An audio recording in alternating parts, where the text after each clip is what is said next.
Hey everyone, in this video, I will show you how to insert an image in Microsoft Word. If you find this video helpful, please consider liking and subscribing to the channel. It really helps us a lot. So let's dive in.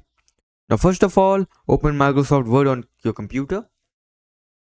Okay, after opening it, click over here on top left on this Insert tab.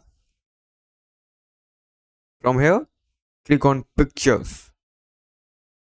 Okay, you can add online pictures. You can choose according to your choice.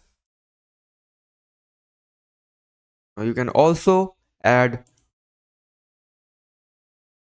pictures from your computer by clicking over here on this device.